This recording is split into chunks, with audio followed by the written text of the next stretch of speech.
The purpose the purpose the purpose of this lab was to observe the motion of a baby bouncing on a swing, exhibiting oscillations and swinging motion, then compare to a Python code modeling the motion correlating to the energy principle. The energy principle delta E equals delta K plus delta UG plus delta US equals 0.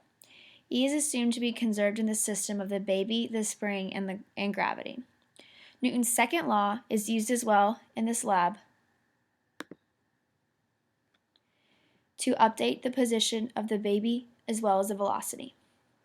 The initial position of the baby was 0.75 in the negative y direction and had an initial velocity of 0.42 meters per second in the positive x direction. The baby started with an initial velocity because I started my video frame of reference in the middle of the clip. The stiffness and the relaxed length were calculated from making some assumptions about the stretched length of the spring. The force of the spring equals the force of gravity, and by expanding this equation, we get this equation.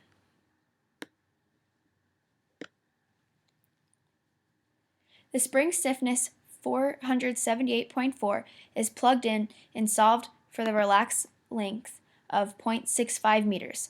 I played around with numbers to get the ones that predicted the best.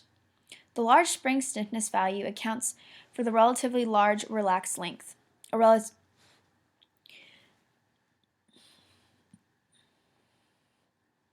With a stretch of only 0.09 meters, this shows the stretch to be small and the stiffness to be strong in comparison to the spring of Lab 4.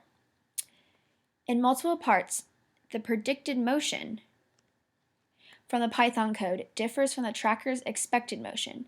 The blue line is the predicted from Python, while the red line is the actual motion from the tracker's CSV file. Outside forces acting on the system that I have neglected to take into effect could be the reason for the mismatched motions. Also, I had to make assumptions about the mass and the stretch length, which could also affect the data. From the graphical Python output,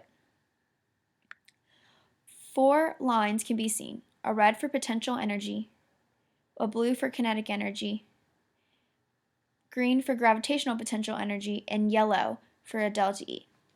The baby chair springs gains and loses potential energy as seen in the red line.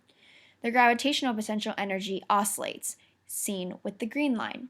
The kinetic energy is the blue line, and it oscillates not as strongly and high as the potential energy lines, the red and green ones. The addition of the spring potential energy, gravitational potential energy, and kinetic energy equals the yellow line, delta E, which equals 0, as seen on the x-axis. Delta E is 0 because energy is conserved in the system of the baby, the swing spring, and gravity. The graph starts slightly right of the y-axis and not directly at the origin of 0, 0, 0, because close to 0, the spring potential energy graph output was being divided by 0, messing with the spring potential energy and the total delta E, because one of its components is the spring potential energy.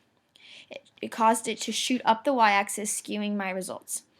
To conclude this lab of choosing your own adventure, the energy principle can be applied to a system of a baby in a swinging chair with a large spring stiffness, and gravity can also be modeled by a Python code.